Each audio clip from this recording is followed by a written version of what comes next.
मन और वाणी को पवित्र करने के लिए, स्थिर करने के लिए भगवान का नाम से कीर्तन करेंगे। जय सिया राम, जय जय सिया राम, जय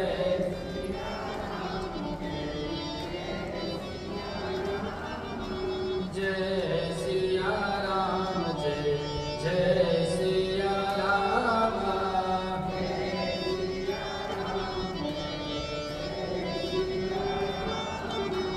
जय सिया राम, जय जय सिया राम,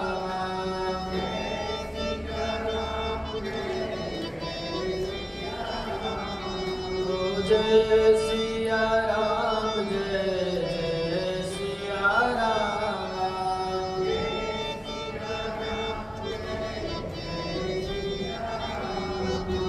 जय रघुनंदन जय घनश्याम,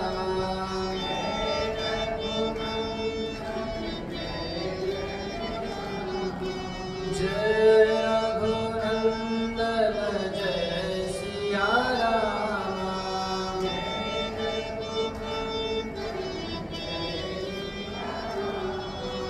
जानकी वल्लभ राजा राम,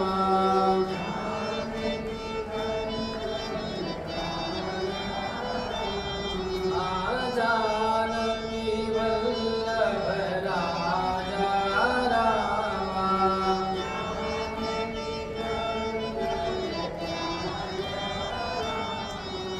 राधा वल्लभ राधे श्याम,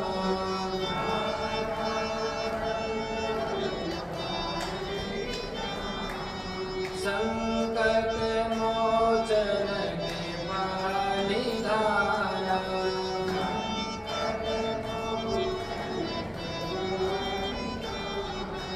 संकट मोचन दया निधान,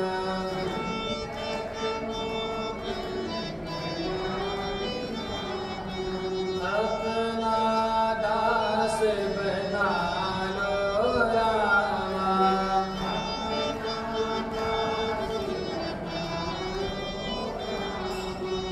अपना दास बना लो श्याम,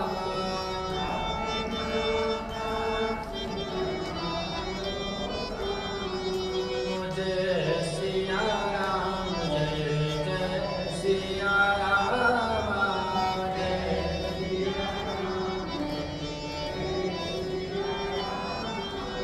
जय सिया राम, जय जय सिया राम,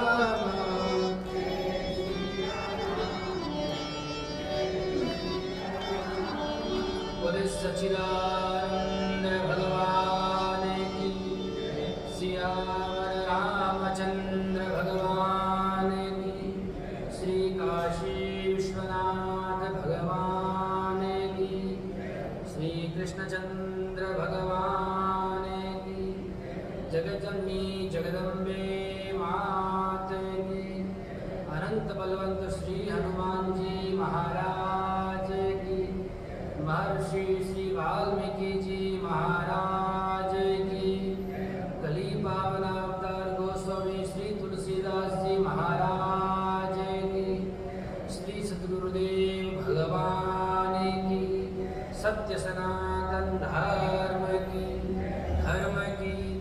अधर्म का, प्राणियों में विश्व का, गौ माता की गौ हत्या, ओम नमः पार्वती पतये, हर हर महादेव। भक्तवान उछाकर करो, भक्तवत्सल दीनबंधु दया सिंधु कृपा सिंधु, सच्चिदानंद भगवान परमात्मा के युग चरणों में प्रणाम। परम पवित्र इस भारत भूमि को वंदन। भारत भूमि में विद्यमान समस्त देवी देवताओं के गुरु चरणों में प्रणाम। प्रातः स्मरणीय अर्चनीय वंदनीय श्रोत्रिय ब्रह्मनिष्ठ पूज्यपाद श्री सद्गुरुदेव भगवान के मूल चरणों में प्रणाम करते हुए वीरभूमि भक्ति भूमि राजस्थान के पावन धरा में अवस्थित परम धार्मिक नगर ब्यावर के मध्य परम पवित्र श्री गीता भवन के अधिष्ठात्री देवता राधा कृष्ण भगवान के चरण सन्निधि में हम और आप सभी इस मानव तन को सार्थक करने के लिए और मानव जीवन का सर्वोत्कृष्ट फल सत्संग प्राप्त करने हेतु सब उपस्थित समस्त श्रद्धामयी मातृशक्ति गीता भवन के समस्त न्यासीगण धर्मानुरागी भक्तजन सज्जन बाल गोपाल आप सबके हृदय रूपी अंतःकरण में विराजमान उस पर ब्रह्म परमात्मा को सादर प्रणाम। जय सिया राम। परमात्मा की महती अनुकंपा से हम लोग बड़े सौभाग्यशाली हैं कि एक और नया दिन मिल गया परमात्मा की कथा श्रवण करने के लिए, परमात्मा का भजन करने के लिए, इस तन से सत्कर्म करने के लिए, मन से सद्भाव रखने के लिए और बुद्धि से सद्विचार करने के लिए। ये नया सवेरा देखा तो परमात्मा की कृपा है। इसलिए हमारी दिव्य सनातन वैदिक संस्कृति कहती है कि प्रातःकाल जब हम उठें तब क्या करें, परम पवित्र धरती माँ को वंदन करें। हे माँ, मैं रात भर सोया और सुबह आपका दर्शन कर पा रहा हूँ, आपका ही आश्रय लेकर के सोया था। प्रातःकाल उठ के परमपिता परमात्मा को याद करें। कराग्रे वसते लक्ष्मी करमूले स्पर्शति कर मध्य स्थितो ब्रह्मा प्रभाते कर। प्रातःकाल प्रतिदिन परमात्मा को धन्यवाद कहे अथवा आभार कहे अथवा कृतज्ञता व्यक्त करनी चाहिए। ये हमारी संस्कृति है। हम पर कोई भी व्यक्ति उपकार करे, कोई कार्य करे, हमारा हित करे, हम क्या करते हैं, कृतज्ञता व्यक्त करते हैं। तो प्रतिदिन प्रातःकाल में भी यही इसी भाव को लेकर के हम जगते हैं और परमात्मा से कहते हैं, प्रभु प्रातःकाल से ही मेरा मन बुद्धि विचार सब सत्कार्यों में लगे, इन सब का नियोजन आपके चरणों में रहे। इन सब के माध्यम से आप ऐसी प्रेरणा देना जिससे मैं जब तक रहूं, जितने समय रहूं, जहां रहूं, जैसे रहूं, आपका स्मरण करूं और साथ में ऐसे कार्य करूं जिससे लोक हित हो। लोक हित के लिए जीवन मिला है। अपना हित, फिर अपना जब हित करेंगे तो लोक हित स्वतः ही हो जाता है। इसलिए अपने आप को सुधारने का, अपने दोषों को मिटाने का, अपनी कमियों को जान करके उनको हटाने का प्रयास करते रहना चाहिए। इस परम पवित्र चातुर्मास के अनुष्ठान के क्रम में हम लोग भगवान की कथा का रसास्वादन कर रहे हैं। और देखो, देवता, यक्ष, किन्नर, गंधर्व, इस चराचर जगत में जितने भी प्राणी हैं सब अपने अपने धर्म का पालन करते हैं, सब सने सने रहते हैं। लेकिन कोई अत्याचारी आ जाए, आतंकवादी आ जाए, दुराचारी आ जाए, जो समझे कि सब कुछ इस संसार में मेरे ही कारण चल रहा है, तो ऐसे दुराचारियों का, उनके आतंक का नाश करने के लिए परमात्मा स्वयं प्रकट होते हैं। अब प्रकट भी कब होते हैं, जब परमात्मा की शरणागति में जाते हैं। सज्जनों, हमारे जीवन में भी जब अनेक कठिनाइयां आती है तो हम इधर उधर भागते हैं, अनेक लोगों के पास में जाते हैं, तो उनके पास जाने की बजाय जो सर्वसमर्थ हैं, समस्त संसार को चलाने वाले, सामर्थ्यवान, शक्तिवान, गुणवान, ऐश्वर्यवान, ऐसे परमात्मा की शरणागत हो जाए तो निश्चित रूप से हमें किसी के आगे जाकर के रोने की या अपने दुख कहने की आवश्यकता नहीं पड़ेगी।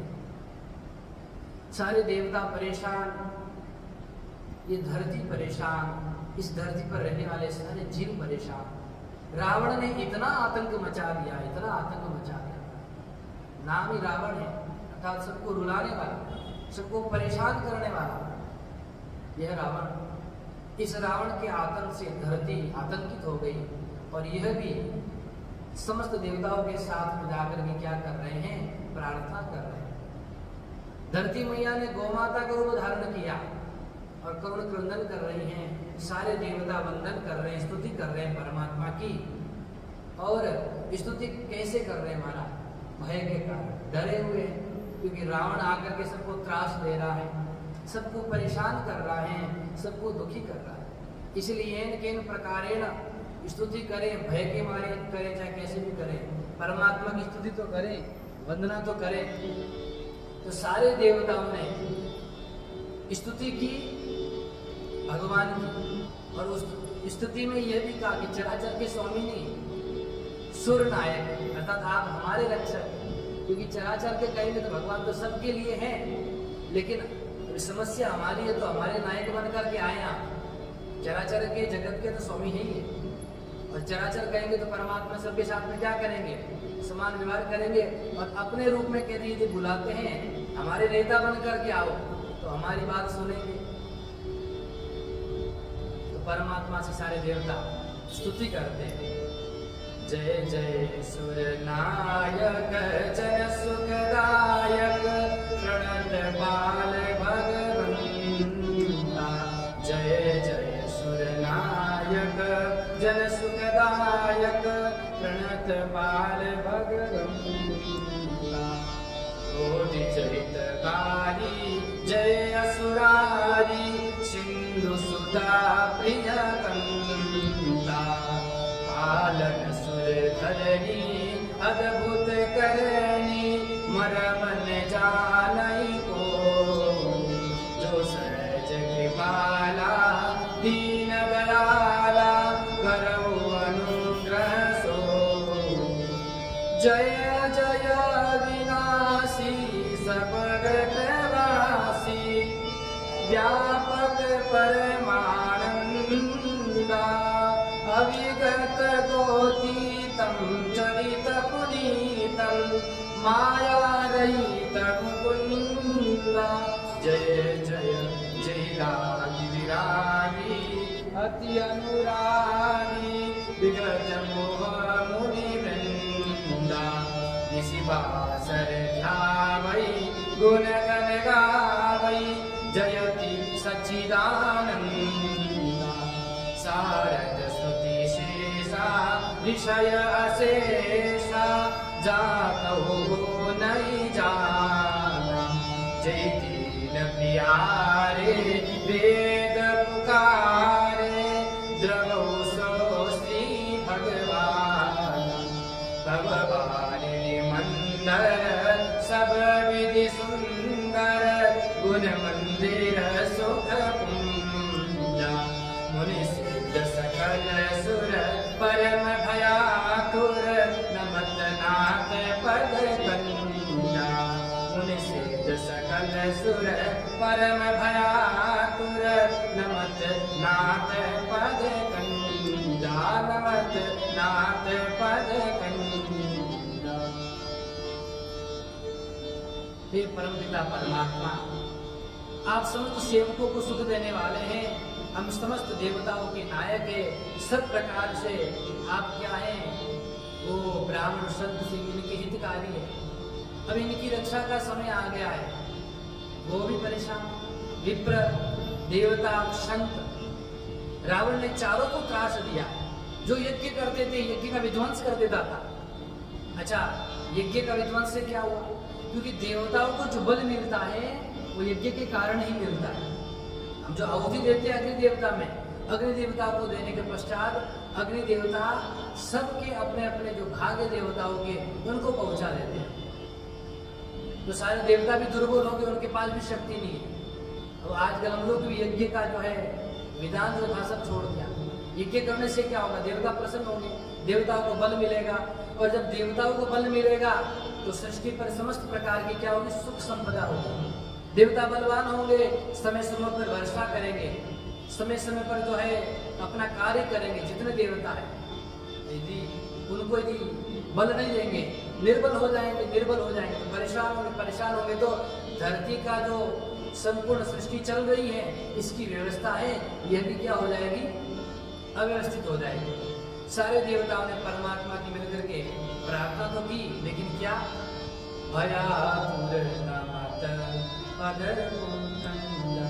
भय से आतुर होकर के डर करके प्रार्थना की। महाराज सब देवताओं ने प्रार्थना की और प्रार्थना करने के बाद भी परमात्मा नहीं आए, क्योंकि भगवान शिव ने क्या कहा था,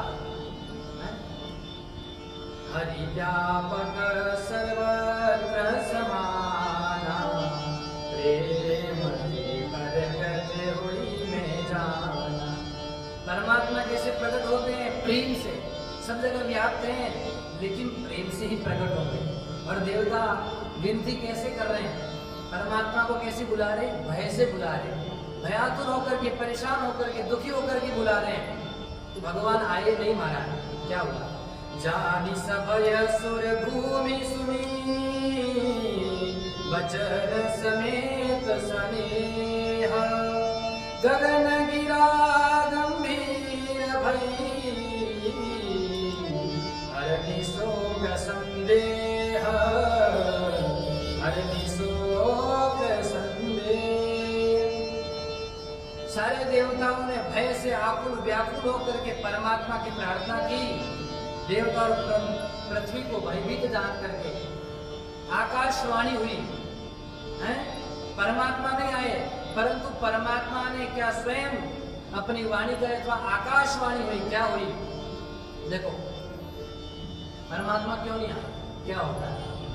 जैसे आप सब माताएं हैं, आप सबके जीवन का अनुभव है, आप सब जानती हैं, क्या कोई छोटा बालक हो है और शाम के समय बाथरूम में जाए और उस समय लाइट चली जाए, अंधेरा हो, और जैसी लाइट जाती महाराज, बालक क्या करता है, चिल्लाता है, मैया मैया बचाओ बचाओ, कहता कि नहीं कहता, डर जाता बालक, अचानक लाइट गई, क्या हो गया अंधेरे में अचानक।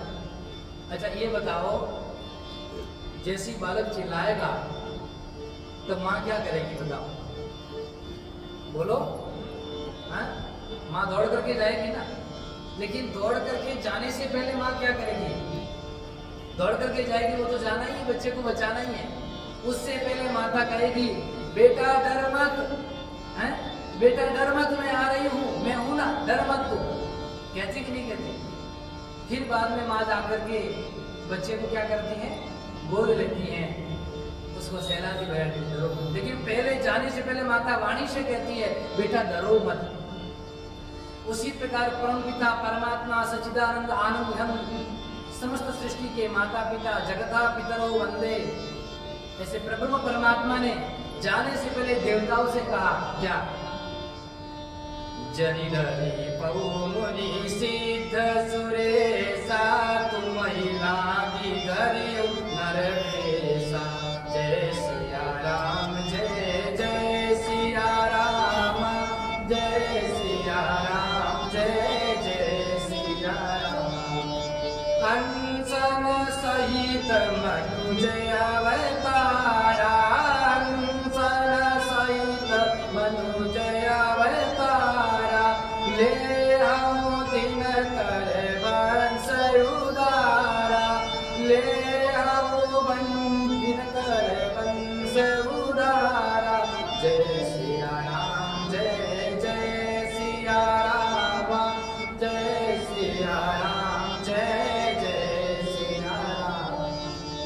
भगवान ने भी कहा कि देवताओं डरो मत मैं आऊंगा, इसलिए भगवान स्वयं ना करके पहले भगवान की क्या आई, वाणी आई, जनी डरी पहु मुनि सिद्ध सुरेशा, तुम ही लाग धरी हूं नरवेशा। आप डरिए मत, आपके ही कारण, आपके हित के लिए, आपके कल्याण के लिए, आपकी रक्षा के लिए मैं स्वयं नरवेश में आऊंगा, नर रूप धारण करूंगा, और अकेला नहीं, अंशन सहित मनुज अवतारा, मैं अपने अंश के साथ आऊंगा, अकेला नहीं आऊंगा।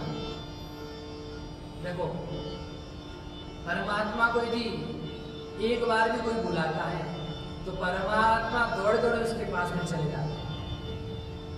श्रीमद् वाल्मीकि रामायण में कहा सकृदेव प्रपन्नाय तवास्मीति च याचते। सकृदेव प्रपन्नाय, सकृत अर्थात एक बार भी यदि परमात्मा के सामने झुक करके कोई कह दे प्रभु मैं आपकी शरण में हूँ, क्या कहते? प्रभु मैं आपकी शरण में हूँ, मेरी रक्षा करिए, तो अभयम सर्वभूतेभ्यो ददामि एतत्कृतं। तो उस प्राणी को, उस व्यक्ति को, समुदाय को, संपूर्ण इस जगत में, चराचर जगत में व्याप्त जितने प्राणी हैं, समस्त प्राणियों से मैं अभय दान दे देता हूं। तो पहले क्या करते हैं? अभय करते हैं। ये परमात्मा कहते हैं एतद् व्रतं मम, ये मेरा व्रत है। क्या व्रत है? कि एक बार कोई कह दे प्रभु मैं आपकी शरण में हूं, तो चाहे वो विश्व का सबसे बड़ा शत्रु हो, चाहे उसका विश्व में विद्यमान सबसे बड़ा शत्रु हो, उसका कोई कुछ बिगाड़ नहीं सकता है। अच्छा ये बताओ अभय कौन दे सकता है? संसार में डरा तो कोई भी सकता है, संसार में डरा कोई भी सकता है, लेकिन अब आप कहोगे महाराज हम नहीं डरते, कहोगे ना, हमको कौन डरा सकता है? कोई व्यक्ति अचानक आ जाए कि आपके घर में क्या पड़ा, छापा पड़ा इनकम टैक्स का, तो क्या होगा? डरोगे नहीं उस समय? अरे हमारे घर में क्या हो गया, हमने तो ऐसा कुछ किया ही नहीं। कोई कहते आरोप लगा महाराज आपके बेटे पर, क्या आरोप लगा? उसने मर्डर कर दिया, तो डर लगता नहीं। तो डरा तो कोई भी सकता है, लेकिन डर को भगाने वाला तो केवल परमात्मा ही है। परमात्मा के अलावा आपको निर्भय कोई नहीं कर सकता है। क्यों महाराज? आप कहोगे केवल परमात्मा ही निर्भय क्यों कर सकता है?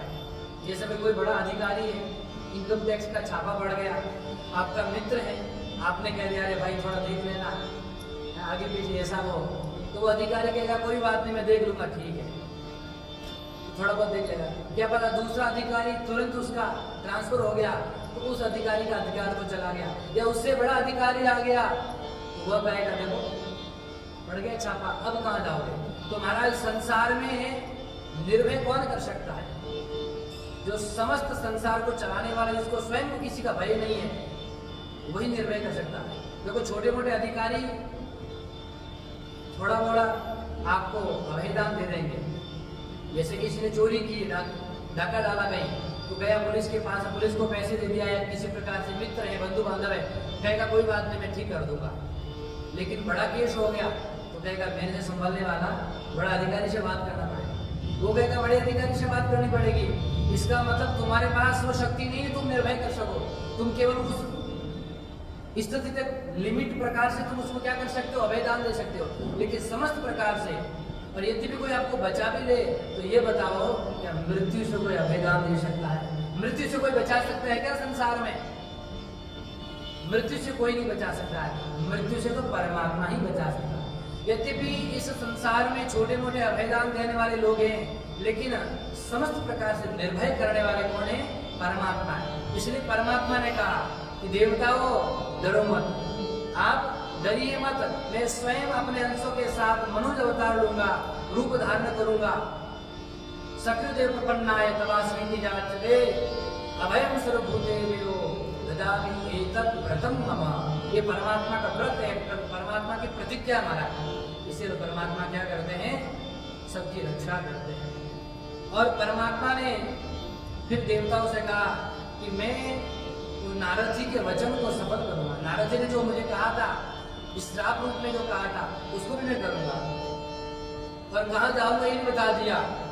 ते दशरथ कौशल्या रूपा, ते दशरथ कौशल्या रूपा, कौशलपुरी प्रकट नर भूपा, कौशलपुरी प्रकट नर भूपा।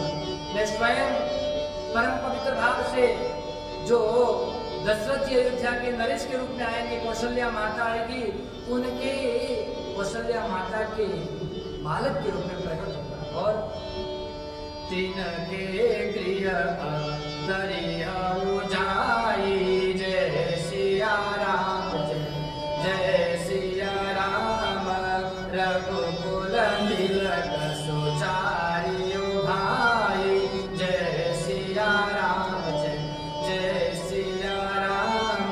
नारद बचन सब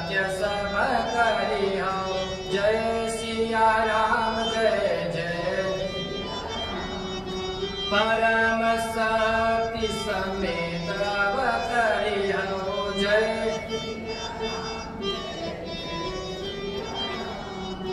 हरि हम सकल भूमि घर आए जय सिया राम जय सिया राम निर्भय हो देव समुदाय जय सिया राम जय सिया राम।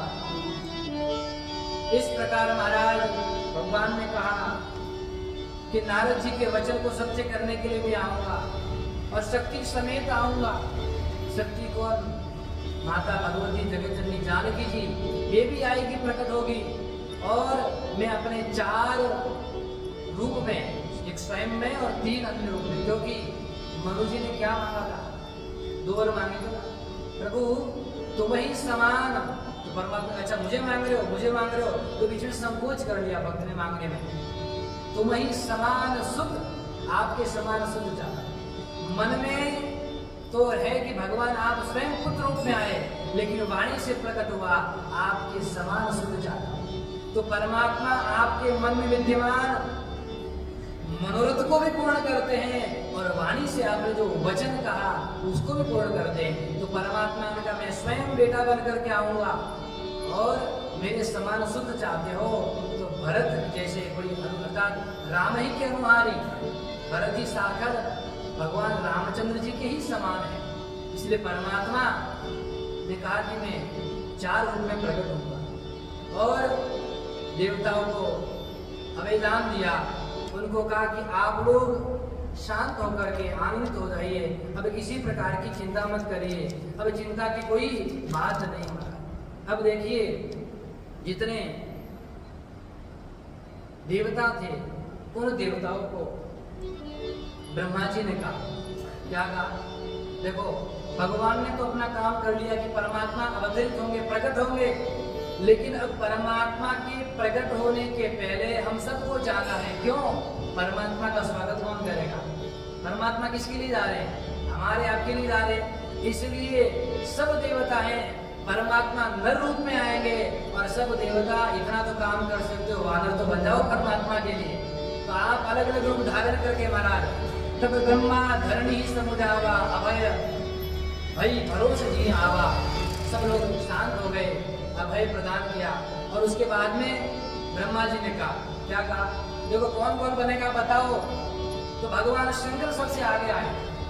भगवान शंकर ने कहा मेरा नाम लिख दो। क्या नाम लिखे? बोले हनुमान बन करके आऊंगा, वानर रूप धारण करके आऊंगा। मैं भी सबसे पहला नाम भगवान शंकर ने दिखाया।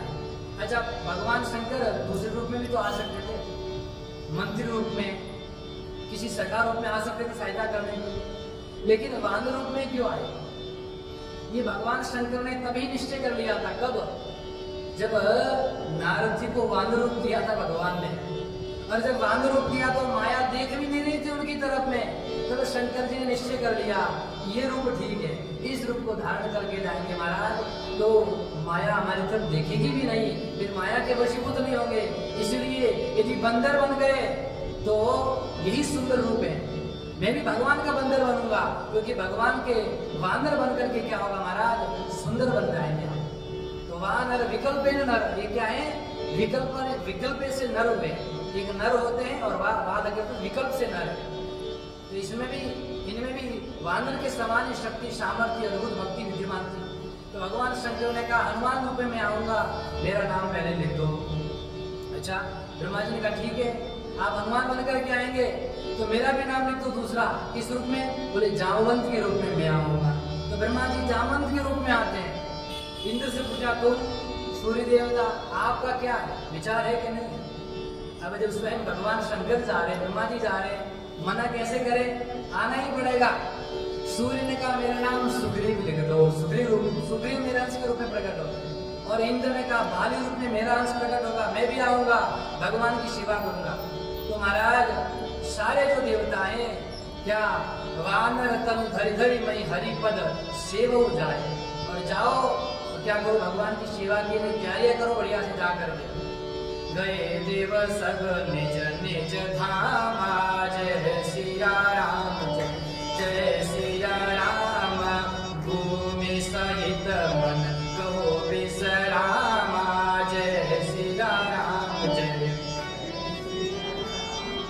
जो कछु आयसु ब्रह्मा दीना। जय सिया राम जय जय। हर से देव विलंबन कीना। जय सिया राम। और कहाँ गए? सारे जंगल में, वन में, पर्वतों पर अपने अपने रूप को धारण करके सारे गए। वनचर देह धरी चिति माही, अतुलित बल प्रताप तिन पाए। उनके पास में अत्यंत बल था, अद्भुत बलवान थे। और सारे कोई पर्वतों में, कोई गुफा में, कोई गिरी में, भिन्न भिन्न जगह अपना ठिकाना बना लिया सब वानरों ने, और वहीं रहने लगे और भगवान की प्रतीक्षा करने लगे। सब सुंदर प्रकार से परमात्मा का चिंतन करने लगे। परमात्मा कब आएंगे महाराज? और परमात्मा ने कहा था मैं किस रूप में आऊंगा? स्वयं नर रूप में आऊंगा। तो भगवान के आने के लिए स्वागत में सब तैयार हो गए महाराज। और तैयार होकर के वहां सब लोगों ने अपना अपना स्थान संभाला। अब देखिए भगवान स्वयं कहाँ आएंगे? अवध में आएंगे। तो अवध का भी तो कुछ होगा। अवध में कहाँ आएंगे? तो गोस्वामी तुलसीदास जी महाराज कह रहे हैं किसके यहाँ प्रकट होंगे? अवधपुरी रघुकुल मनि रावो। जय सिया राम जय सिया राम। वेद विदित जय दशरथ नामो। जय सिया राम जय सिया राम। धर्म धुरंधर गुण निधि ज्ञानी। जय हृदय भगति मति सारंग पानी। जय सिया राम जय। परम पवित्र भाव से अवध दिव्य धाम है। उस अवध दिव्य धाम के रघुकुल मणि, रघुकुल शिरोमणि कौन? जिसको वेदों ने भी कहा है, जिनका नाम क्या है? दशरथ जी महाराज। और जिनके हृदय में परमपिता परमात्मा की भक्ति विराजमान है। वो धर्म की धुरी हैं, धर्मनिष्ठ हैं, कर्मनिष्ठ हैं। और जिनके हृदय में कौन विराजमान है? सारंग पाणी रूप से परमपिता परमात्मा स्वयं विराजमान है। और ज्ञानी है, विवेकी है, समस्त प्रकार से प्रजा का पालन करने वाले हैं। ऐसे श्री दशरथ जी के घर में कौन आएंगे? परमपिता परमात्मा। अच्छा ठीक है महाराज। इनकी कितनी रानियां हैं? 3 रानियां हैं। कौशल्यादि नारी प्रिय सब आचरण पुनीत। पति अनुकूल प्रेम दृढ़ हरि पद कमल। ये रानियां भी परम पवित्र भाव से पति के चरणों में प्रेम करने वाली, परमात्मा को हृदय में धारण करने वाली, सुंदर आचरण करने वाली, धर्म नीति का पालन करने वाली, समस्त प्रकार से सबको प्रेम प्रदान करने वाली होगी। अब यहाँ देखिए बड़ी सुंदर बात कही है कि परमात्मा के पिता कौन? दशरथ जी। कहाँ रहते हैं? अयोध्या में। कहा था अयोध्या ही संत सभा। तो संत सभा ही अयोध्यापुरी है। संतों की जो सभा वो क्या? अयोध्यापुरी है। और अयोध्यापुरी में क्या है? दशरथ महाराज क्या है? स्वयं रूप से विराजमान है। ये क्या स्वयं रूप है? स्वयं दशरथ जी स्वयं के स्वरूप है। संतों में स्वयं होता कि नहीं होता? मर्यादा होती कि नहीं होती है? पालन करते स्वयं नियम का, व्रतों का पालन करते हैं। अच्छा तो दशरथ नाम क्या है इनका? रावण का नाम दशानन है और इनका नाम है दशरथ है। अर्थात दशरथ। इंद्रियां कितनी हमारे? 10 इंद्रियां हैं। तो 10 इंद्रियों को जिन्होंने रथ बना करके संभाल लिया है, अपने को नियंत्रित कर लिया है, जो व्यक्ति, जो मानव, जो जीव परमपिता परमात्मा को प्राप्त करना चाहता है, वह अपने 10 इंद्रियों को क्या कर ले? नियंत्रित कर ले महाराज। और मन में, हृदय में परमात्मा को धारण कर ले, तो निश्चित रूप से परमात्मा प्रकट हो जाए। तो दशरथ जी ने क्या किया? समस्त इंद्रियों को संयमित कर लिया है। इसलिए संयम रूपी स्वयं दशरथ जी महाराज। अगर आप कह रहे हैं संयम स्वरूप है, तो महाराज विवाह कितने हैं? 3 है। संयमी होने से एक ही विवाह होने चाहिए, क्योंकि 3 विवाह क्या है? तो ये 3 विवाह निष्ठाएं। 3 निष्ठाएं। क्या निष्ठा है?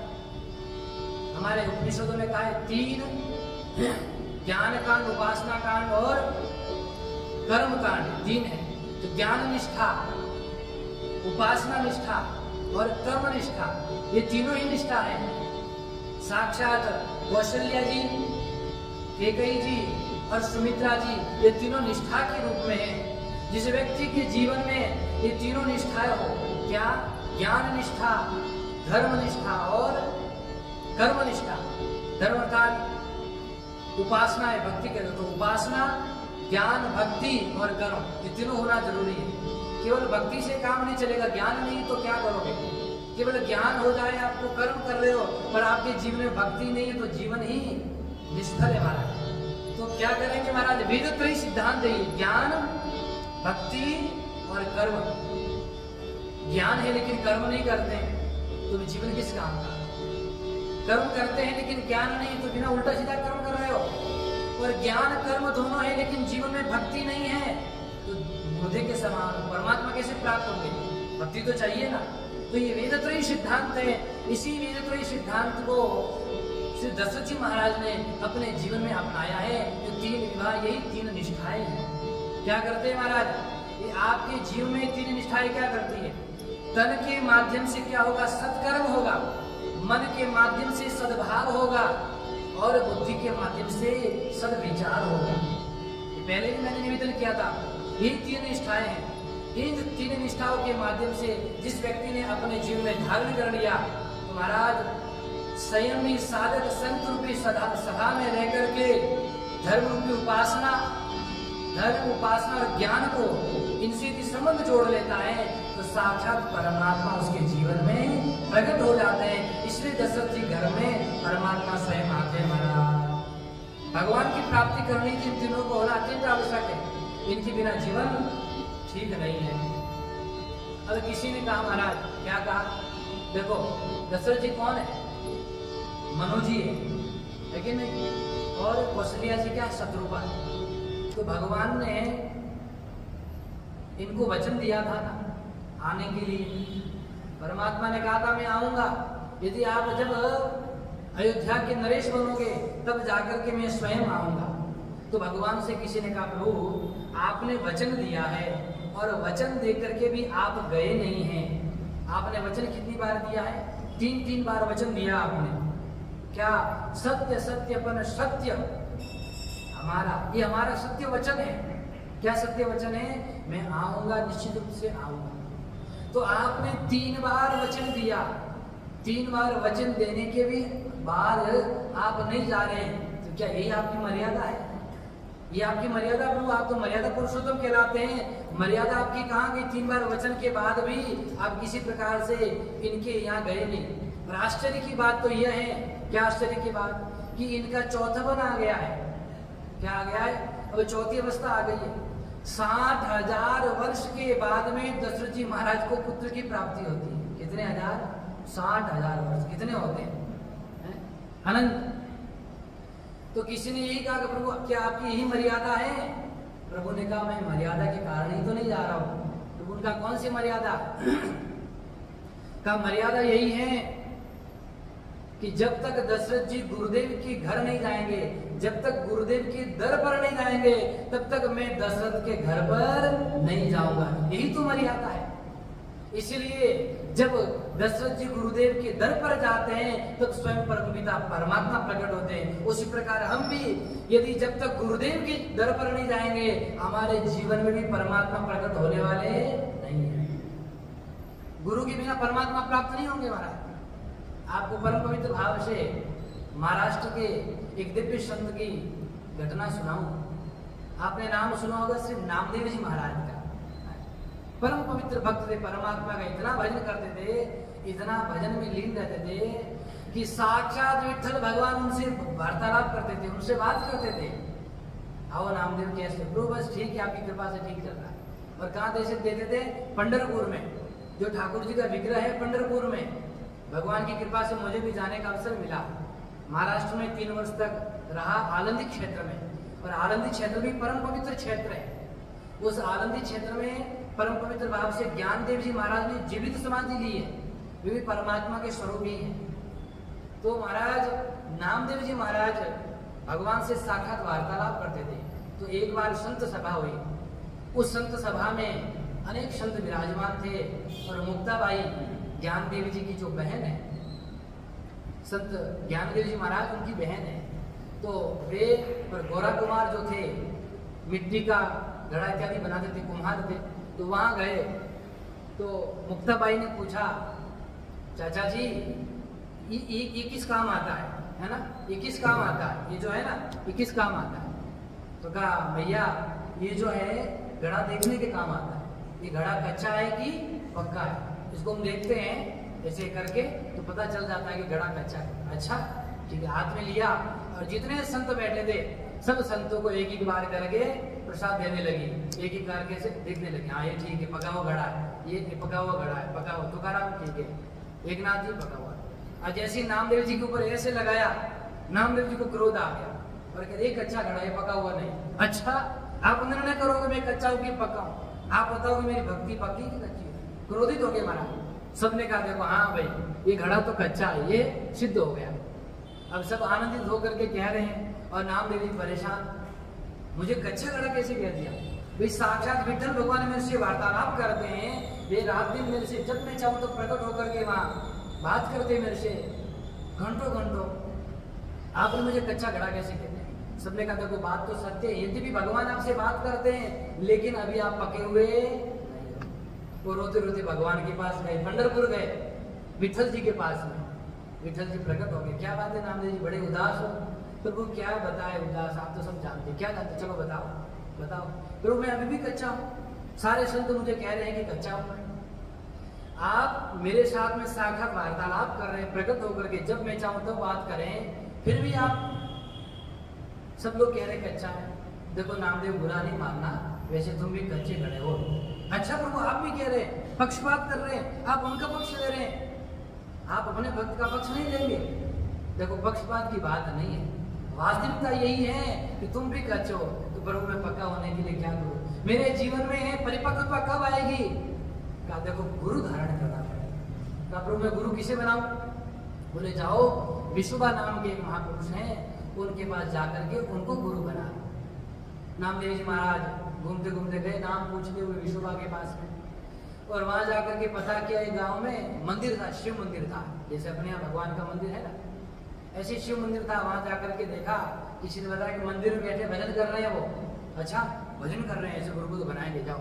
और दौड़ करके गए, जैसे देखा मंदिर में तो विश्वभा के दोनों जो पैर थे कैसे बैठे थे, उनके दोनों पैर थे शिवलिंग के ऊपर रखे हुए थे, दोनों पैर ऐसे, और उनकी जो गर्दन थी सिर वो नंदी के ऊपर रख करके बैठे थे आराम। और जैसे ही नामदेव जी ने देखा, उनका तो जो है 7वें आश्रम पर पारा चढ़ गया। ये कैसे महात्मा है, ये कैसे भक्त हैं, इनको तो बैठने का ठिकाना नहीं। भगवान महादेव की शिवलिंग के ऊपर जो है पैर रख करके बैठे हैं और नंदी के ऊपर सिर रख करके बैठे हैं। इनको अकल नहीं बैठने की, मंदिर में कैसे बैठना चाहिए, भगवान का आदर सत्कार कैसे करना चाहिए, सामान्य व्यवहार नहीं है। भगवान भी कैसे, इनको गुरु बनाने के लिए कहा। मन में अनेक प्रकार के विकार आ गए और डांटने लगे, हे महात्मा कैसे बैठो, भगवान के ऊपर चरण रखे आपने, हटाओ वहां से, ये अच्छी बात नहीं है। विश्वभा ने बड़े प्रेम से कहा, अच्छा ठीक है इधर आओ। हाँ क्या, ये मेरे जो पैर शिवलिंग के ऊपर रखे हैं ना, आप इनको हटा करके ऐसी जगह रख दो जहां पर शिवलिंग नहीं है। अभी रख देता हूं मैं, बाहर खींच के रख देता हूं आपको। और जैसे पैर हटाया, शिवलिंग की दूसरी तरफ जहाँ शिवलिंग नहीं था वहां रखने का प्रयास किया, और जैसे ही रखा हमारा तुरंत शिवलिंग प्रकट हो गया। जहां जहां पैर रखे सब जगह शिवलिंग प्रकट हो गए।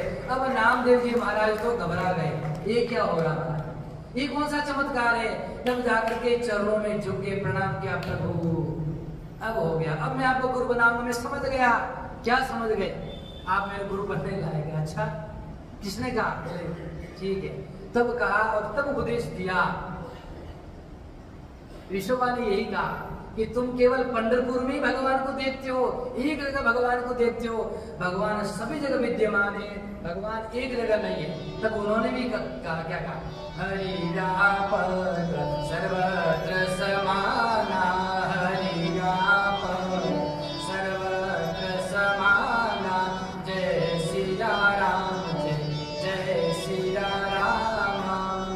परमात्मा सब जगह व्यापक है, ऐसा नहीं कि केवल उस विठल रूप में विद्यमान। तब उनको ज्ञान हुआ, गुरु बनाए, तब जाकर के पक्के घड़े हुए। तो महाराज भगवान भी कह रहे हैं यदि बिना गुरुदेव के मैं मिल जाऊंगा तो लोग क्या कहेंगे, भगवान तो ऐसे ही मिल जाते हैं। गुरु की क्या आवश्यकता है, गुरु की कोई जरूरत नहीं है। इसलिए यही तो मर्यादा है, मर्यादा का पालन करने के लिए महाराज दशरथ जी जब तक गुरु के दर पर नहीं जाएंगे तब तक मैं दशरथ के घर पर नहीं जाने वाला हूं। अब ठीक है, यही प्रश्न माता अरुंधति ने अयोध्या के कुल पुरोहित वशिष्ठ जी से किया। क्या कहा कि दशरथ जी के इतने आप सामर्थ्यवान गुरुदेव होने के बाद भी उनके घर में पुत्र की प्राप्ति नहीं हो रही, उनको लाल प्राप्त नहीं हो रहा है, ये ऐसा क्यों है? तो वशिष्ठ जी ने कहा देखो, लाल प्राप्त होने के लिए लालसा तो उत्पन्न हो, जब तक उनके मन में लालसा उत्पन्न नहीं होगी लाल उनको कैसे प्राप्त होगा?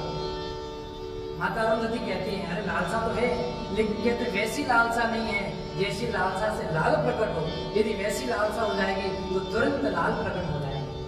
माता अरुंधति ने कहा प्रभु गुरुदेव यदि आप कहे तो वह लालसा मैं दशरथ जी के मन में उत्पन्न कर देती हूँ, मैं आपको वचन देती हूँ कि वह लालसा मैं उत्पन्न कर दूंगी।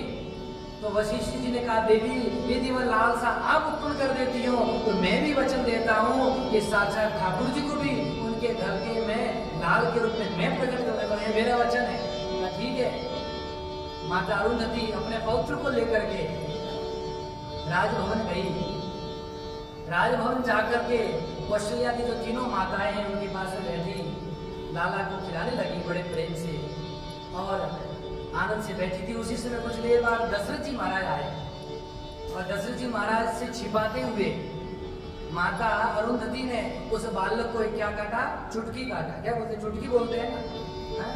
हाँ, ऐसे काटा तो बालक रोने लगा और जैसे बालक रोने लगा महाराज दशरथ जी ने पूछा मैया ये बालक क्यों रो रहा है? मैया इसी की प्रतीक्षा कर रही थी कब ये पूछे और मैं ऐसा उत्तर दूं कि इनके मन में लालसा उत्पन्न हो जाए। मैया ने कहा देखो दशरथ जी ये आपको देख करके रो रहा है। मैया मुझे, मैंने क्या किया, मुझे देख करके क्यों रो रहा है? मैं तो बस अभी जस्ट आया हूँ। देखिए आपको देख करके इसलिए रो रहा है कि ये मन में चिंतन कर रहा है, ये कह रहा है रोते रोते, क्या कह रहा है मैया? ये कह रहा है कि आज तक, आज से पूर्व जितने यहाँ के राजा हुए समस्त राजाओं के कुल पुरोहित कौन रहे? मेरे पूज्य गुरुदेव रहे, श्री वशिष्ठ मुनि जी रहे कुल पुरोहित। लेकिन अब आज तक तो वे रहे और आगे मुझे लगता है आपको कोई पुत्र नहीं है, कोई संतान नहीं है, तो आगे मैं किसका कुल पुरोहित बनूंगा? इस जिज्ञासा को लेकर के मन में क्या है, ये रो रहे हैं जोरों से। अब दशरथ जी को महाराज ग्लानि हो गई। अच्छा ऐसा कह रहे हैं, उनके मन में भी आया कि मेरे भी पुत्र होना चाहिए। अब उनके पुत्र की मन में लालसा उत्पन्न हो गई, मुझे पुत्र नहीं है, मुझे पुत्र नहीं है, मेरे पुत्र कब होगा महाराज, मुझे पुत्र की प्राप्ति कब होगी?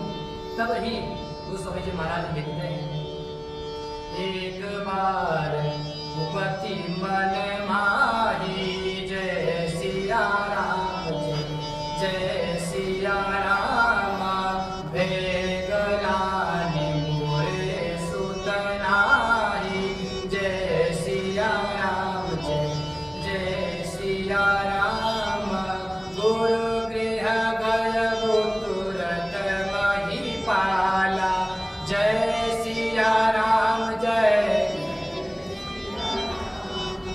चरण लागी करी विनय विशाला जय सिया राम।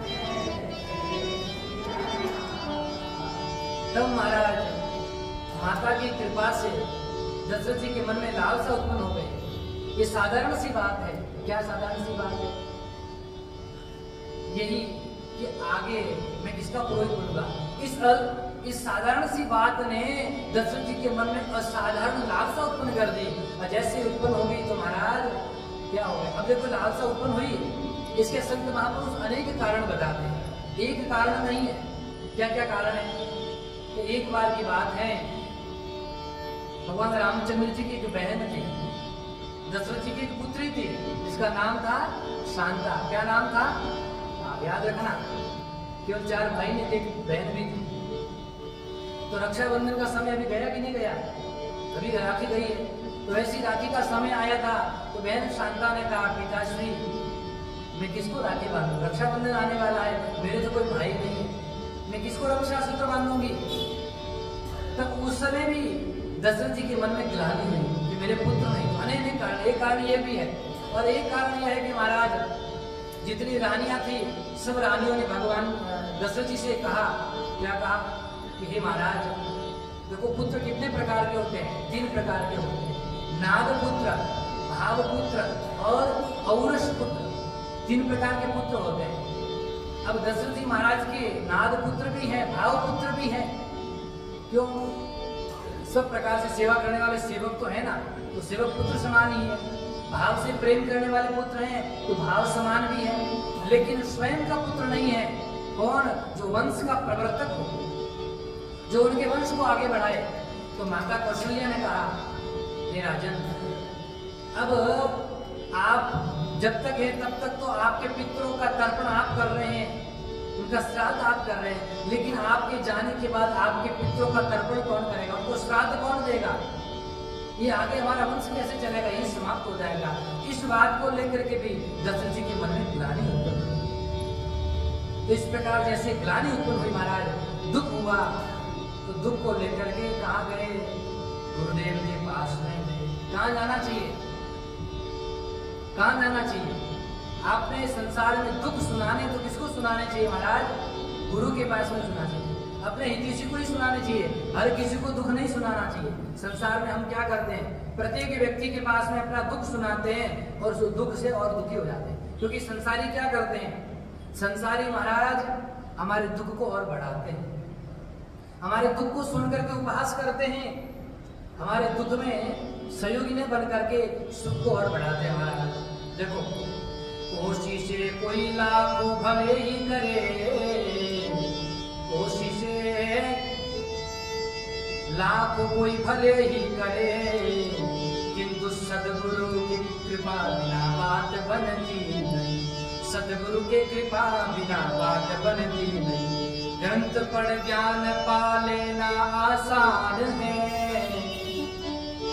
ग्रंथ पढ़ ज्ञान पा लेना आसान है, अपना आनंद पाना बड़ी बात है, वो अपना आनंद पाना बड़ी बात है।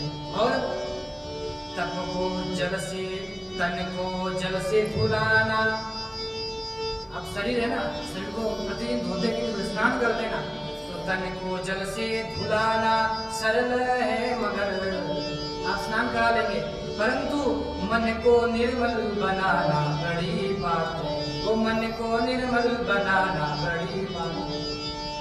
पंथ में देश में, देश में परदेश में, वो पंथ में देश में, देश परदेश में, राग और द्वेष में दिल किसी का जलाना कठिन ही क्या। संसार में किसी को दुखी करना हो, परेशान करना हो तो क्या करो महाराज? 2-4 शब्द बोल दो, उसकी निंदा कर दो, तो किसी का दिल जलाना कोई कठिन बात नहीं है। लेकिन ज्ञान दीपक जलाना बड़ी बात है, वो ज्ञान दीपक जलाना बड़ी बात। अपने अंदर का दीपक जलाना, अपने आप को ज्ञान से प्रकाशित करना, अर्थात परमात्मा की कथा सब सुनते हैं, कथा में सब बैठते हैं। आप सब कथा में बैठो कि नहीं बैठो? लेकिन कथा किसी किसी में बैठती है। कथा यदि आप में बैठ जाए महाराज तो जीवन सफल हो जाए। ये ज्ञान दीप जलाना बड़ी बात है। इसलिए बन विद्वान विद्या के अभिमान में, तो विद्वान बन जाएगा, पढ़ करके वो अध्ययन करेगा और विद्या का अभिमान हो जाएगा। वो बन विद्वान विद्या के अभिमान में, अपना मत चलाना संभव नहीं। जैसे कोई विद्वान हो गए महाराज, यहाँ आ गए और अपने तर्क के माध्यम से कोई नया मत आजकल चलाते नहीं चलाते, ब्रह्म कुमारी वाले हो गए,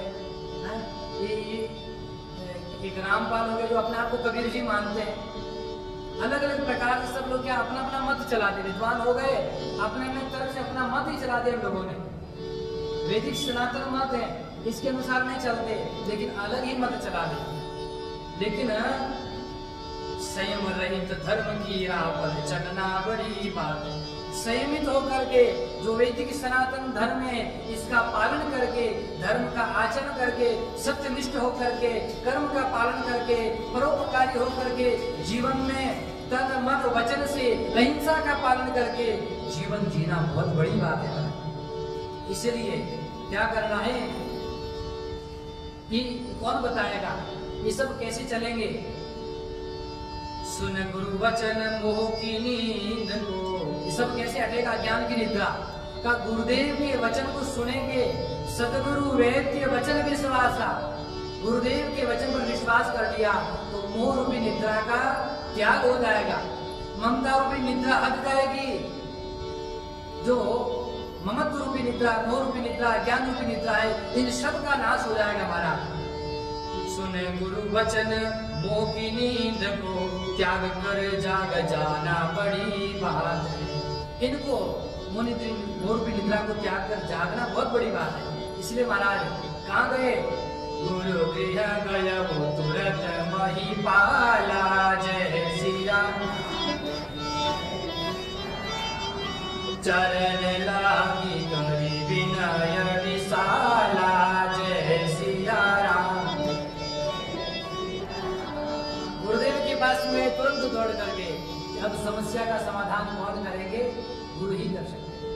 अब भगवान से मैंने वचन लेकर के आया था, भगवान आए नहीं है, अब गुरुदेव ही भगवान को प्रकट कर सकते हैं। जैसे गुरुदेव के पास में गए तो गुरुदेव के पास में जाकर के क्या किया है, निज दुख सुख सब गुरु ये सुनायो, जय सिया राम जय।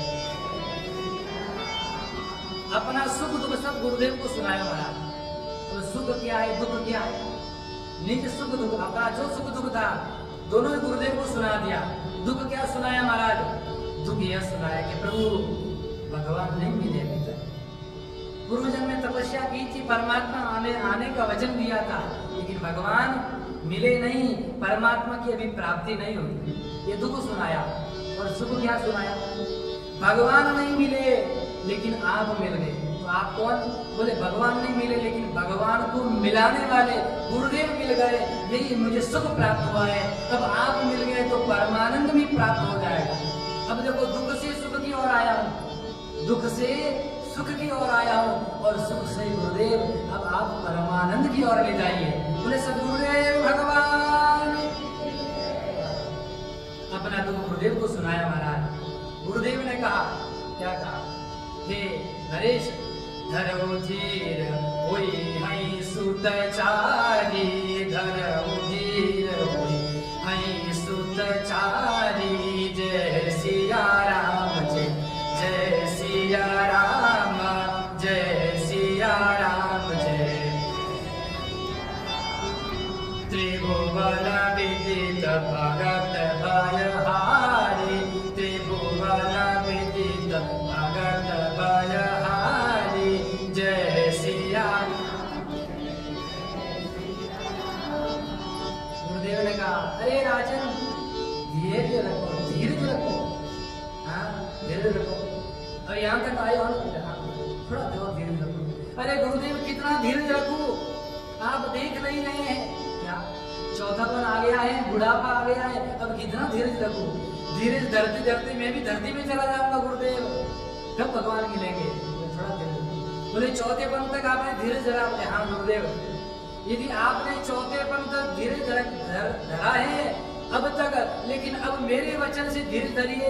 अब मेरा वचन है, आपने चौथेपन तक प्रतीक्षा की तो मैं आपको वचन देता हूँ, परमात्मा ने 1 2 3 4, तो आपके चौथेपन की अपेक्षा में इसके ब्याज से 4 रूप में परमात्मा को प्रकट होना पड़ेगा। ये मेरा वचन है। गुरुदेव के पैसे होने चाहिए। गुरुदेव ने कहा मेरा वचन है, 4 रूप में परमात्मा को प्रकट होने पड़ेगा, ये महात्मा का वचन है। और अब क्या करें गुरुदेव, मैं क्या करूं। बोले तुमको कुछ नहीं करना है, तो बोले करना है तो मुझे करना है। अब मेरा काम है, तुम्हारा काम हो गया, अब काम जो करूंगा मैं करूंगा। आप तो बस अपने भवन जाओ और वहां तैयारी करो परमात्मा के प्रकट होने की। बस अब परमात्मा को प्रकट होना है, मेरी जिम्मेदारी है। दशरथ दुखी हुए थे थोड़ा, लेकिन गुरुदेव मुस्कुरा रहे थे। एक भाव ये भी है क्या, जैसे गए तो गुरुदेव मुस्कुरा रहे थे। क्यों मुस्कुरा रहे थे? क्योंकि गुरुदेव कह रहे थे मैं इसलिए मुस्कुरा रहा हूँ कि तुम्हारा भविष्य देख रहा हूँ। तुम्हारे मन में एक पुत्र न होने की चिंता है, लेकिन तुम्हारे घर में 4-4 पुत्र आएंगे, इसलिए मैं मुस्कुरा रहा हूँ। भाव ये भी हमारा गुरुदेव ने कहा क्या कि अब देखो यज्ञ करेंगे, पुत्रिष्टि यज्ञ, ठीक है गुरुदेव आप करेंगे? बोले नहीं मैं नहीं करूँगा। तो कौन करेगा? बोले श्रृंगी ऋषि को बुलाओ। श्रृंगी ऋषि बोले हाँ, बड़े तपस्वी, बड़े ज्ञानी, यति योगी, संयमी, व्रती, योगनिष्ठ, ज्ञाननिष्ठ, धर्मनिष्ठ, कर्मनिष्ठ, विशुद्ध आत्मा, प्रशांत आत्मा, विमला आत्मा, महाराज विमला आत्मा है श्रृंगी ऋषि, बड़े विमला आत्मा है। श्रृंगी ऋषि को क्यों बुलाया महाराज? कहा कि यज्ञ अनुष्ठान करते समय जितने तपस्वी, यति, योगी वृंद को बुलाएंगे उतना ही यज्ञ फलीभूत होगा, उतना ही जल्दी महाराज ये फल देगा। श्रृंगी ऋषि कौन है? श्रृंगी ऋषि परम तपस्वी महापुरुष है महाराज। यहाँ तक कहे तो श्रृंगी ऋषि ने तो अपने जीवन में कभी देवी का दर्शन तक नहीं किया था, माता का कभी दर्शन नहीं किया था। उनके जो पिताश्री थे उन्होंने उन्हें ऐसी शिक्षा दी और कुटिया में रहकर के इतना तपस्वी तेजस्वी बनाया कि साक्षात उन्हें ज्ञान ही नहीं था कि स्त्री पुरुष का भेद क्या है। स्त्री पुरुष के भेद तक को नहीं मानते थे वे, इतने तपस्वी महाराज थे। और पाप पुण्य की तो क्या बात है, तो इतने तेजस्वी यदि आएंगे तो साक्षात अग्नि को प्रकट होना ही पड़ेगा। इसलिए श्रृंगी ऋषि को बुलाइए। श्रृंगी ऋषि वशिष्ठ बुलावा, जय सिया राम, पुत्र काम सुम यज्ञ करावा, जय सिया राम, भगति सहित मुनि आहुति दीने, जय सिया, प्रगटे अग्नि चरु कर लीने, जय।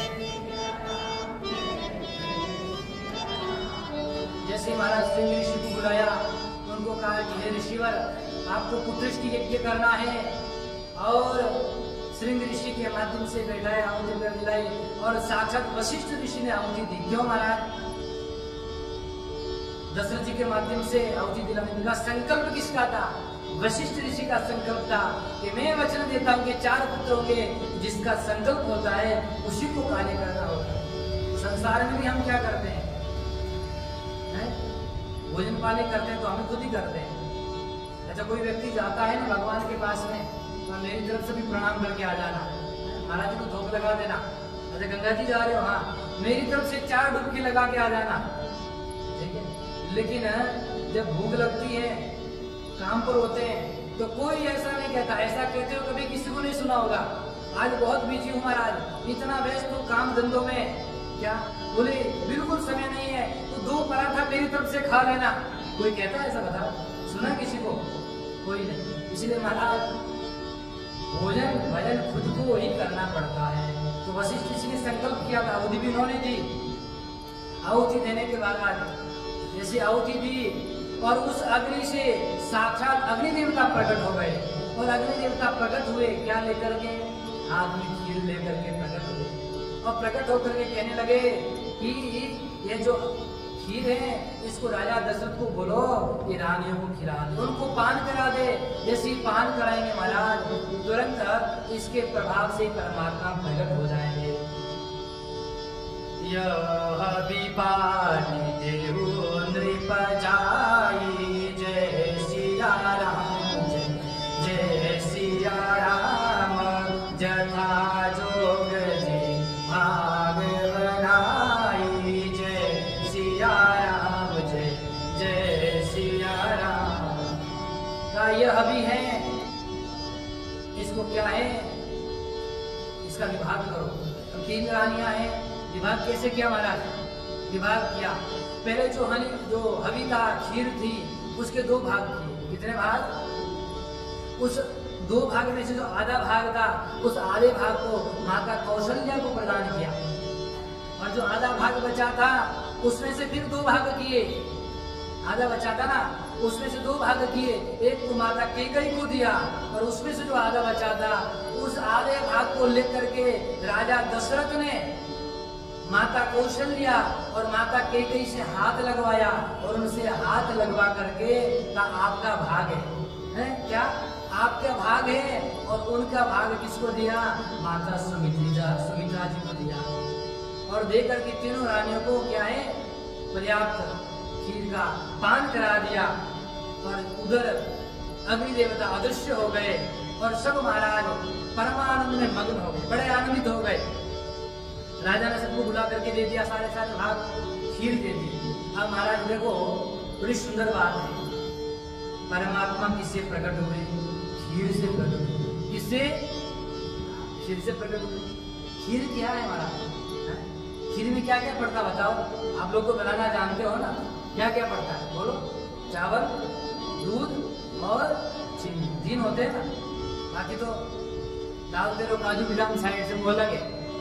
हाँ, लेकिन मुख्य 3 होते हैं। ये नहीं हो, दूध नहीं हो, चावल नहीं हो तो केवल चीनी से खीर बन जाएगी क्या? और केवल चावल हो तो खीर बनेगी? नहीं बनेगा, भात बन जाएगा। तो खीर से परमात्मा प्रकट हुई, इसका तात्पर्य क्या है? बड़ा सुंदर अर्थ बताया संतों ने। देखो चावल क्या है? चावल कर्म का प्रतिनिधित्व करता है। किसका? कर्म का। कैसे करता है महाराज? कर्म क्या है? जैसा हम कर्म करते हैं वैसा फल मिलता है कि नहीं? जैसा कर्म करते हैं वैसा ही फल मिलता है। तो जैसा चावल बोते हैं वैसा ही क्या है, जैसा बीज बोते हैं वैसा चावल आता है। तो ये चावल क्या है? कर्म का प्रतिनिधित्व करता है। हम जैसे जैसा जीवन में कर्म करेंगे उस कर्म के अनुसार हमें क्या मिलेगा? फल प्राप्त होगा। और महाराज दूध क्या है? कहा दूध ज्ञान स्वरूप है। क्या है? ज्ञान स्वरूप है। कैसे ज्ञान स्वरूप है? निरक्षर विवेक। जिस व्यक्ति को ज्ञान होगा वो दूध और पानी में क्या करता है? विवेक करता है। तो संत हंस गुण गहि पया। संत क्या करते हैं? संत रूपी हंस इस संसार में, असार रूपी संसार में जो सार रूपी दूध है उसका पान करते हैं। तो दूध क्या हो गया? ज्ञान हो गया। तो जिस व्यक्ति को ज्ञान है, ज्ञान से क्या करेगा महाराज? ज्ञान के माध्यम से जीवन में जो सत्य है, जो उपयोगपूर्ण वस्तु है उसको ग्रहण करेगा। किससे करेगा? ज्ञान होगा तभी तो करेगा ना। ज्ञान से तो विवेक उत्पन्न होगा, विवेक के माध्यम से सत्य असत्य का, उचित अनुचित का क्या करता? निर्णय करते हैं। तो दूध क्या हो गया? विवेक रूपी। चावल कर्म, तो कर्म ज्ञान। और यदि कितना ही अच्छा दूध हो जाए, आजकल तो पैकेट में आता है? लेकिन शुद्ध देशी गोमाता का दूध ले और दूध के साथ में शुद्ध सात्विक चावल ले, इन दोनों को खुद पकाया जाए महाराज, तो पकाने के बाद में यदि चीनी नहीं डाले तो क्या अच्छी खीर बनेगी? उसमें मिठास आएगी? स्वाद आएगा? नहीं आने वाला है। कितना शुद्ध ले लो लेकिन मिठास तो किससे आएगी? चीनी से ही आएगी। तो चीनी क्या है महाराज? यही चीनी भक्ति है। क्या है? तो वही कहा, कितना सुंदर कर्म कर लो, कितना ही ज्ञान हो जाए, लेकिन जीवन में भक्ति नहीं है तो मिठास नहीं आने वाली महाराज। इसलिए मधुरता तो भक्ति से ही आती है। इसलिए क्या हुआ? ज्ञान भक्ति व कर्म का मिश्रण ही खीर है। समझ में आई बात? जो अग्नि देवता खीर प्रकट लेकर के प्रकट हुए तो क्या है? ज्ञान भक्ति और कर्म इनका मिश्रण खीर हो गई। जिसके जीवन में जो अपने जीवन में महाराज ज्ञान भक्ति और कर्म को उतार लेता है उसके जीवन में साक्षात परमात्मा अवतरित हो जाते हैं, उसके जीवन में परमात्मा आ जाते हैं। संत महापुरुष कितना सुंदर चिंतन करते हैं। अग्निदेव ने सबको दिया, राजा ने सबको बांट दिया महाराज। और बांटने के बाद में रानियां बड़ी आनंदित हुई, बड़ी प्रसन्नचित हुई। और कितना समय लगा? उस समय पश्चात अब देखो गर्भवास से हुआ ना ठाकुर जी। अब कोई लोग कहते हैं भगवान भी गर्भ में आते हैं क्या? कोई लोग क्या कहते हैं? भगवान भी गर्भ में आते हैं। अरे मूर्खों के, इनको परमात्मा कहाँ नहीं है? जब परमात्मा सब जगह व्याप्त तो गर्भ में नहीं आ सकते क्या? है कि नहीं? एक बात ये। और दूसरी बात यह कि परमात्मा प्रकट हुए हैं। क्या है? जन्मे नहीं, प्रकट हुए हैं। तो परमात्मा अपने अंश दिव्य तेज रूप में आते हैं वहां और आकर के क्या होते हैं? प्रकट होते हैं परमात्मा। तो सब माताओं को खीर दे दी, सब आनंदित है, सब राजा प्रजा सब सुखी हैं कि अब जल्दी ही शीघ्र ही हमारे घर में क्या होंगे, राजकुमार अवतरित होंगे, घर में आनंद छाएगा। इसलिए अब आज उनको आराम करने देते हैं, सबको आनंदित होने देते हैं। कल परमात्मा क्या होंगे, प्रकट होंगे, और प्रकट होकर के कैसी कैसी लीला करते हैं ये कब सुनेंगे। बड़ी अद्भुत लीला करते हैं परमात्मा, बड़ा आनंद देते हैं। माता कौशल्या के साथ भी खेलते हैं, कैसे खेलेंगे कल हम लोग भी इसका श्रवण करेंगे।